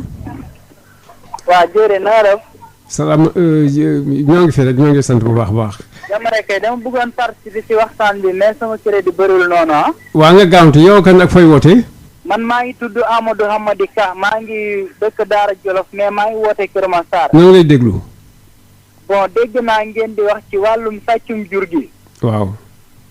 ñi war a yor contrôle bi nga xamante ne buñ ko defee sàcc yi du ñu mun a sàcc jur yi ñooñu noonu ñoom ñoo deful seen liggéey ni mu waree. waaw doomu aadama yi seen jur yi tey sàcc nañ leen ba mu jeex foo romb tey table yàpp muy foofu benn autorisation amuñu. allo. waaw ñu ngi lay déglu. ma ne dégg naa ngeen di wax foofu doomu éleveurs yi mais. waaw doomu éleveur bi amul moyen pour sàcc nag pour rawale ko loolu noonu yombul. waaw ñëpp si ay bëy yi lañ daan commencé ak xar yi. waaw sàcc yi nga yu mag yi nga xamante ne dañu am moyen boo leen jàppee nga jël benn avocat yow borom jur gi. waaw ñu jël 3 avocats ñooñu noonu la ñu war a xool identifier leen xool ñoom ñooy ñan ñoom ñooy sàcc alal jàmbur yi. waaw. ay nit yu am moyen ñoom ñooy sàcc ci dëkk bi tey dëkk bi fépp foo romb di nga fa romb taabulu yàpp bi nga xamante ne kenn autorisé wu ko. waaw. loolu la ñu war a seetaat. waa oto bi nga xamante ne gis nañ ko ñu mu yëpp. waaw yow prévenir woon nga ne secret du sax bon voilà mi doon si table yu bëri yi nga xam da nga koy gis si mbedd mi te kenn autorisé woo ko nuy jaay yàpp un peu partout hein même Mermoz gi yëpp à côté fii da nga ko fay gis. est-ce que yooyu daa ngeen si di intéressé wu ak yu demee noonu laaj leen ba xam. mais si xam nga fu mel ni Dakar. dañuy délivrer ay autorisation ay carte professionnelle sax. oui table yàpp yi moom c'est gratuit da nga ñëw rek fekk gaa ñu tegal seen bopp. non fii Dakar c'est contrôlé. mais man gis naa Mermoz ñoo xam ne dañuy teg rek table yàpp nii indi seen yàpp. waaw ñoom da leen di contrôler dañuy ñëw seet ku ci nekkul en règle dañ lay arrêté dañuy arrêté njaay bi mais kuñ ci gis mu installé wu yàgg fa xamal ne boobu service bi def na liggéey bu koy permettre mu nekk fa parce que daf yow pour nga jaay yàpp il faut nga am wér-gu-yaram d'abord. léegi carte professionnelle mi lay jox da lay exiger nga def visite technique visite médicale du moins. buy prouver que ne yow dara jotu la surtout feebaru sëqët parce que di jaay yàpp di sëqët moom. dafa wóorul léegi il faut obligatoirement nga fournir certificat médical. indi certificat résidence indi kii bulletin numéro 3 boo nee amoo benn maille à partir avec la justice dañ koy exiger au niveau du service de l'élevage Dakar bi ma fa nekkee ñu soog la délivrer carte boo xam ne c'est renouvelable at bu nekk. waaw ba pare nag ci la ñuy sukkandiku nag pour di la contrôler léegi kooku c'est le contrôle sur la personne 6 mois yi na nga dem passer visite mais chaque jour bu ñu génnee contrôle nañ jaar sa place seen ndax yàpp bi nga teg jaar na yoon ndax abat fa la jógee il faut conditions yi nga koy conserver il faut ñu xam ko ak conditions yi ngay liggéeyee bu fekkee da nga utiliser ay paaka yu salté encore manipulation bi sa place seetul ak yooyu yëpp dañ koy contrôler. waaw léegi mën ngeen est-ce que am ngeen benn xayma si ñi nga xam ni ñoom lañu bon sànq waxal nañu sa gravité autour de 2 milliards mais en terme de quantité ñaata la war doon si càcc gi chaque année. sàccum jur gi wala waaw ñaata nag ak yu demee noonu. non parce que ANSD moom moo def enquête bi. oui génne ko. def si estimation yu mu génnee. daf ne en kii au minimum. c'est-à-dire préjudice bi def sur le plan économique c'est 2 milliards par année. 2 milliards kooku mooy mais bi ñuy tàmbalee wax nga ma est-ce que du kii ma ne lu ñu sous-estimé la war a doon. oui effectivement parce que fenn ëpp na loolu. oui oui am na yeneen chiffres yu mujjoon génn sax ba àgg 3 milliards et quelques daal technique tuuti. yi mujj génn mais si quantité bi ñaata la war correspondre 2 milliards comme ça joxe woon ñoom quantité bi. am na mais xam nga fekkee nañ ne 2 milliards yi. su ne ay nag la ñu xayma mi ñuy def man daan su nag di jar 250 000 da ngay diviser 2 milliards par 250 000 mu jox la limu nag yi wala ñu ne la 2 milliards yoo xam ne yi ni ñu ko répartir mooy sa temps de nag la. sa temps bi milliard bi ay nag la milliard bi si ay bëy ak ay xar. waaw léegi pour xam effectif da ngay diviser rek. ah ñoom effectif global na ñu joxe global la ñuy joxe bëy xar tout ça. bon d'accord. may fàttali mbokk auditeurs yi fi nekk juróom-ñetti waxtu teg na fukki minutes ak juróom-benn yéen ngeen topp ba tey seen émission ma fàttali leen seen wootekaay 88 628 98 98 bu fekkee bëgg ngeen bokk si émission bi si li ñu doon wax léegi en termes de solution ba tey lan ngeen am lu ngeen di proposer yaakaar ni dana tenir mbir mi. solution renforcement tam xanaa service sécurité tam war nañ si bokk parce que war nañ am normalement sécurité yoo xam ni de temps en temps nag dañuy nekk si àll bi di dem ak di dellu si puisque il est démontré que gars yi si biir àll bi dañuy defee attaques yi léegi sax di dóore ay balu fetal di tëral sax di rendi. waaw donc léegi àll bi war nañ ko surveiller au moins. mais du yomb xam nga. non moom ngaa du yombul mais war nañ ko def quand même. comme borom jur yi ci caawa yi la ñuy nekk ni sàcc jur boo leen fekk ci àll bi day mel ni ñoom ñu nekk ci caawa. maa ngi ma jël kenn docteur Touré. waaw docteur Touré na nga def. maa ngi si rek. yaa ngi si jàmm may fàttali suñu mbokki auditeurs yi yow nekkoon nga fi directeur de l'élevage du temps de président Abdou Diouf tey jii gis nga ñooy doon waxtaan si mbirum càccum jur gi. ni mu méttee fi nu nekk sax temps baa ngay bëgg jeex waaye dañu bëggoon rek nga tënkal nu tuuti war na tey jii yan pexe nañu war taxawal ngir mode élevage bi nga xam ne moom nañu am di dugg si àll bi di dem rek kooku daal di dàkk ak tam lu ñu war def ngir càccum jur gi tam mën dàkk également. waaw càccum jur gi. mu ngi aju ci ni ñuy defee suñu càmm gi. càmm bi nga xam ne ci màngaan mi lañ ko def defuñu ko ci ay ferme ñi tooguñu. jur gi day wër léeg-léeg nga am càmm bi ci ànd léeg-léeg du am càmm loolu fa wëccu càmm boobu jur dina jafe te seetlu nañu tamit ñiy def càcc gi ñu ci ëpp ci seen biir jóge ci biiru càmm yi koy jóge parce que ñi say dëkkandoo ñoo lay sàcc donc munoo donc say dëkkandoo mooy ñan mooy say mbokk wala say dëkkandoo donc ñi comme si àll bi seen mbokk yi en général ñooy les premiers en tout cas ñiy def yooyu mais donc bu ñu bëggee vraiment wàññi loolu wala dàq loolu il faut ñu changer suñu nu ñuy defee suñu càmm gi te loolu mooy lan gouvernement bi def si war a dugal loxoom mais càmm yi tam dañ si war a dugal seen loxo techniciens yi wala association éleveurs yi ñoom ñëpp dañu war a dugal seen loxo si loolu mais du répression moo koy dindi criminalisation c'est-à-dire que ku sàcc ñu jàpp la comme kuy jaay drogue wala kuy rey nit wala leneen te si seen biir lañ koy defee loolu du foog naa ne loolu mooy dindi càcc gi donc man ni ma ko gisee mooy société yi ñu am mooy comme la SAED la SODAGRI SODEFITEX ñooñu ñoo war a dimbali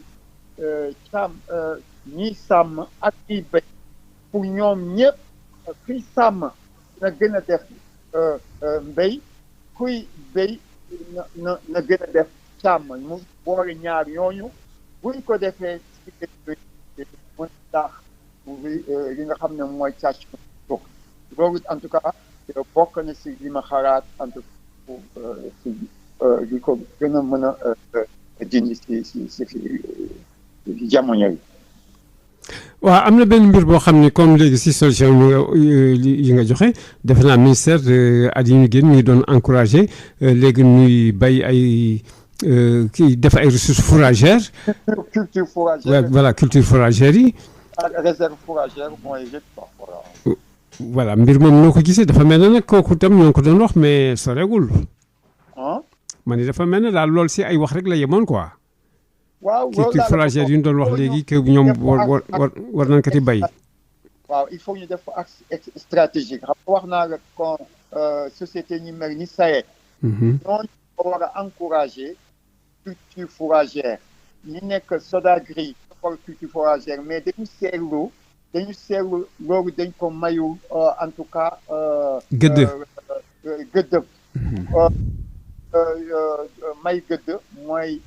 mbéyum ceeb bi wala mbéyum leneen ak leneen càmm gi daal may ñu ko gëddam ba mu mat sëkk donc loolu moom mën a changer li doxalin càmm gi il faut ñu def culture fourragère il faut ñu utiliser nga xam ne li jóge si mbéy li ñu def encore lu jóge si àll bi c'est-à-dire que mooy ñax bi tamit mën nañ ko góobi ñu góob ko denc ko loolu moo ñu change suñu doxalin ci càmm gi donc loolu il faut que ñu toog s'il le faut ñu def les journées vraiment de l'élevage yi ñuy def mu nekk thème central nan la ñuy def pour changer suñu mode d'élevage bi parce que mode d'élevage bi ni muy doxee tant que nii lay doxee sàcc bi du wàññeeku te élevage bi tamit du jëm kanam tant que change buñu mode d'élevage bi li fi am moom vraiment c'est dañuy tourner en rond mais du ñu avancer mu tant que change buñu les véritables éléments mooy ñu dimbali leen ñu tabax fi ñuy dëkk ñu war a dëkkee ñu dëkkandoo ñu am fu ñu dëkkandoo ñu defal leen ay tali indi leen électricité ñu jàngal leen ñu loolu mooy changer vraiment méthode élevage bi ñu am mais tant que dañu bàyyi nit ñi rek ci àll bi ooyaa bi topp jóg ñu ñëwee noonu lañ koy defee donc man noonu laa ko gisee. waaw yooyu yaa ngi wax ni pour ñu changer méthode d'élevage bi bon léegi am na ñoo xam ne ñoom si ñi ëpp d'ailleurs si sàmm yi ñoom dañuy wax méthode d'élevage bii ñuy def mooy bi nga xam ne ñoom moo leen jik parce que nee na ndox amul ñax amul te il faut que ñuy yóbbu nag yi ñuy màngi fu sore ba Tamba pour mën am ndox ak pour mën am tam li nga xam ne moom tam moom mooy ñax loo tax ñoom daal neenu il faut que ñu continuer si loolu léegi nag pour ñu dimbali leen si fànn boobu ba tey tam si li nga doon wax xam naa loolu si la jublu lan lañ war gën xóotal encore pour def leen si ay ferme ak yooyu est-ce que yaakaar nga ni itam yooyu mën a arranger problème bi. waaw wax nañu dëgg wax nañu dëgg parce que bu ñu leen bàyyi seen bopp par force ko ñu màngaani boo dégg-dégg bi maa ngi naqadi. ah ma ni dégg-dégg bi da baaxatul. waaw Ah. continuel aywa. ma ne waaw. donc wax nañu dëgg Mhm. bu ñu amuñu donc il faut ñu wuti pour mu am donc dema pour changement am il faut bu dugg si moom bu baax a baax ñoom teg ci seen wax gëm ne que loolu ko war a def toog ku junni bopp nag na ko defaat téeméer def 10 parce que boo toogee nga li nga war a def si sa tur. monsieur Touré fi ñu nekk dégg-dégg bi baaxatul xam naa léegi dañ lay bàyyi rek di la remercier ba beneen yoon incha allah. jërëjëf si sa intervention am na solo trop. merci. voilà ñu dellusiwaat si plateau bi très rapidement temps bi mi ngay jeex naa jàllo léegi question yi mu lay posé dégg nga intervention docteur Touré mi ngi doon wax sax war nañ def ay ferme yoo xam ni dañ koy tëj ak ay weñ moo gën rek nuy dem nii alors que xam nañu ñun suñu gaañ gaa càmm yi nee na ñoom façon bii moom moo gën waaye itam wax nañ war nañ wut itam def culture fourragère yu bare bare et cetera am nguur gi itam ak ñoom nu lëkkaloo toog waxtaan ba pare ñu jàppalante si mbirum ferme ak yeneen ak itam sous produits agricoles yi nga xam ne après bay bi itam yooyu itam ñu seet naka nañ koy def wut ay entrepôt conservation et cetera globalement loolu la wax yow lan xalaat nga si am si ay esquisse de solution yooyu mu joxe. ci xalaat bi mu indi parce que vraiment ñu ngi koy naw nag parce que da di ko xam ne indi na lu bari ci élevage waaw innovation yu bari ba ci culture fourragère bi muy tudd nii am na loo xam ne ci moom la soxee ko parce que moom dafa wax ci mode élevage te dañ fi ñu koy delloo mooy xam nga dañu war a passé jamono boo xam ne dañuy topp ci ginnaaw jur gi rek muy dem waaye waaw effectivement c'est dur kooku mooy élevage extensif bi ak jeexital mu am jur gi dañuy dox lu bari du ñu lekk ba suur du ñu naan ba màndi ba pare qualité yàpp bi ñuy joxe du dëppoo ak li ñuy xaar c'est-à-dire pour consommateur bi donc il faut ñu dem vers une modernisation de l'élevage moom lay wax nii te modernisation mooy lan ay infrastructures adaptées ba pare alimentation bi xam nga di yar jur jël xont bi yëpp def ko sa poche maanaam loo ko jox rek yaa ko jënd dañoo war a weesu loolu te am na ay opportunité mooy culture fourragère ñu wax il faut ñu dem ci option di bay pour jur gi lekk mooy culture fourragère ba pare dañu gis ne gox yu bari lañ fay bay dina am ay kii ay résidus comme nu ñu koy tuddee ci olof yoo xam ne dañ ko war a intégrer désormais ci xontu jur gi ay post récolte yi waaw post récolte yi parce que boo demee 30% dafa bari boo demee ci nord bi paille de riz bi ñu fay def son bi suñu kii ceeb bi yooyu yëpp dafa war a intégrer aliment jur gi effectivement boo demee ci ñaay bi da ngay gis ñu bay carotte saison bu nekk am na lu ñuy bay am na su am na carotte am na haricot mais taxul booy seet lépp dañ koy sànni. perte yi dafa bëri 30%. alors que yenn saa sax ëpp na ko am na zone yoo xam ne 70% la. mais si alors que loolu bu ñu ko utiliser ci ni ñu ko utiliser mën na fexe ba ñu am développement ci secteur élevage ci filière yu bari. effectivement oui. production meew ba fi ñu wax dañuy jéggaani meew. te war nañu passé loolu. à 60 milliards plus même. waaw alors que dans les ñaay lañ fay am ci rejet ci wàllu carotte. wàllu chou wàllu yëpp suñ ko utiliser ñu ko utiliser mën nañu xont ay nag rat yu jox assez de lait parce que ñaay pour taxawal fa 500 nag yu ñu rat du dara 500 nag yu ñu rat bu nekk di joxe 40 litres de lait ça fait 2000 litres de lait par jour. te bu boobaa xont bi waroon poser problème mais l'intégration des sous-produits ak les cultures fourragères doit nous permettre de pouvoir prendre ça en charge sans problème. c'est foofu la ñu war a dem te xam ne loolu suñ demee ci sens boobu mën na nekk sax un moyen de lutte contre le vol du bétail. effectivement oui. waaw oui. parce que bon pour wax ne rek man nag vraiment maa ngi. kii rafetlu c'est l'une des solutions d'ailleurs. waaw moom la proposition comme. maa ngi rafetlu waaw. parce que aussi bay na bàyyi jóg yi ñuy taxawal rek. dafa infrastructure te foofu li mu wax tam ci état lu am solo la il faut que l'état à travers li mu fi cité ay SAED rek ay SODAGRI yooyu yëpp accepter toog éleveurs yi pour prise en charge aspect bi mu wax nii. parce que il faut une intégration. bu dëgër entre élevage ak agriculture. mooy suñu problème ba léegi. oui effectivement. te booy xool manque d'intégration bu sax jeexital yi mooy les conflits entre éleveurs et agriculteurs. dafa war a jógee. te loolu mooy principale source bi waaw. en dehors vol bétail bi il y a le conflit c'est-à-dire bi ñuy remarqué de façon permanente entre éleveurs agriculteurs. waaw ba pare loolu tant que amul aussi le problème du foncier restera entier parce que c'est dans seulement ci cadre intégration la ñu mën a trouver une solution. sur comment gérer le foncier. problème oui. parce que dañu foncier bi di ko évoquer comme problème ci yenn zones yi. man dama ne du problème xam nga problème fa la nekk mooy ci intégration bi. oui ak gestion de l'espace. waaw si on intègre bien. yooyu yëpp dañu koy gérer. on va gérer l'espace. on va gérer le foncier. on va régler en même temps les problèmes d'alimentation. ak yooyu yëpp parce que espace nag jur gi ngi soxla espace di déplacer wu parce que am lu ñu nekk. oui parce que on parle de parcours du bétail c'est-à-dire war a yaatu c'est parce que am lu ñu nekk. mais bu ñu commencé di produire ay aliments pour ñoom. on va les concentrer ci ay surfaces yu tuuti. ba pare avec culture fourragère yi xam nga Maral Falfa le rendement à l'hectare c'est 450 tonnes. kooku la. Maral Falfa. benn culture fourragère la. dafa nekk en vogue fu mu nekk nii. mais le ministère de l'élevage a des problèmes pour promouvoir cette activité-là. Pourquoi?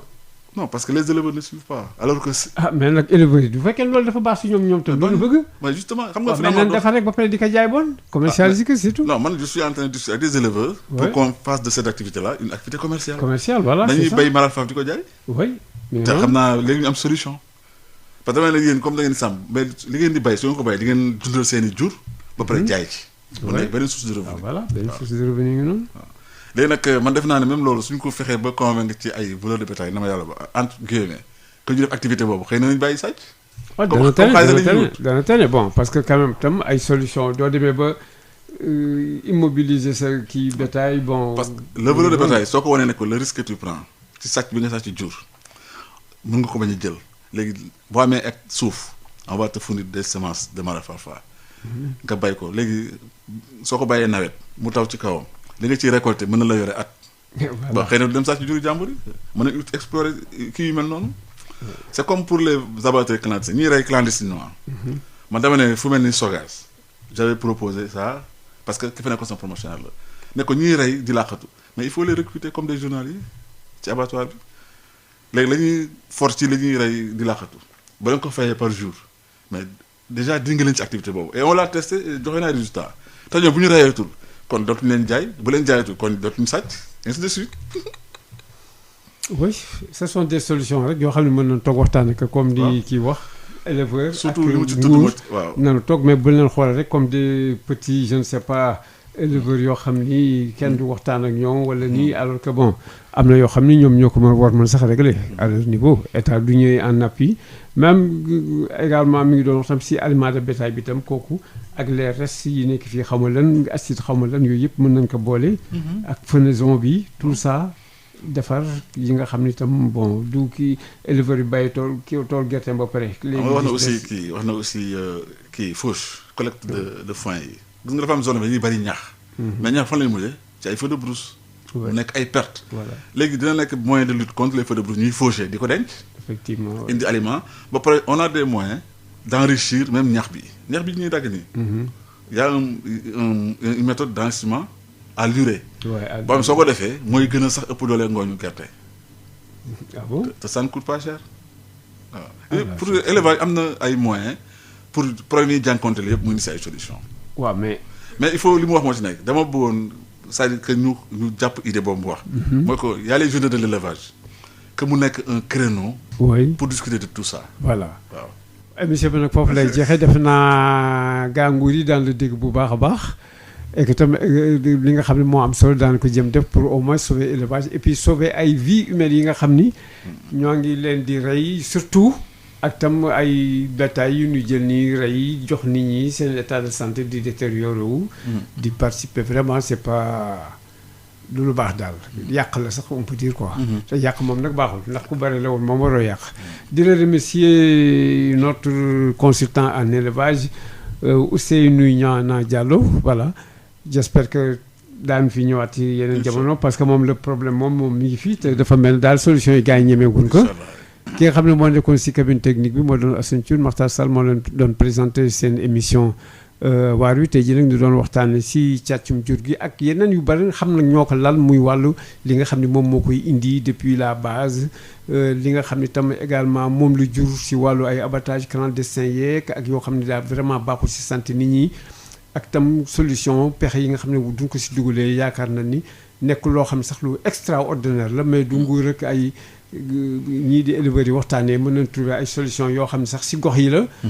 ay genre ferme ak yu demee noonu yooyu ba màngaan bi sax mën na wàññeeku du fekkee kañ arrêté wuñ ko complètement yooyu yëpp nag nekk waxtaan ba gaañ sax ñoo ngi souhaité daal li nga xam ne noonu moom ñuy def journée de l'élevage ñoom rek ñoo ko fi am d'ailleurs agriculture amu ko comme ça yooyu nekk ay réunion vraiment yoo xam ni dafay sotti xalaat ba nga xam nag duñ fa jógee rek war ko jëfe mais pas président ñëw toog rek ñii di tëb ak di fecc ak di yooxoo di jox tappale ay médailles et puis c'est fini ñu daal di dem donc noonu xalaataat journal de l'élevage également loolu tam génn si waxtaan bi nu gën seet nu koy defee loo xam ni dafay gën jublu si mbirum càmm gi parce que càmm gi moom problème yi ba tey la fi nekkoon rek moo fi nekk dara bougé wu fi di gërëm également ñi nga xam tam ñoom ñooy suñu partenaire sponsor muy LBA la banque agricole bi nga xam tam également moom ñuy jàppale di jàpp lépp loo xam ne moom tam dafa jublu si wàllu agriculture mbay napp environnement ñoom tam di leen di gërëm bu baax di leen jox dox daje incha allah beneen àllarba jërëjëf.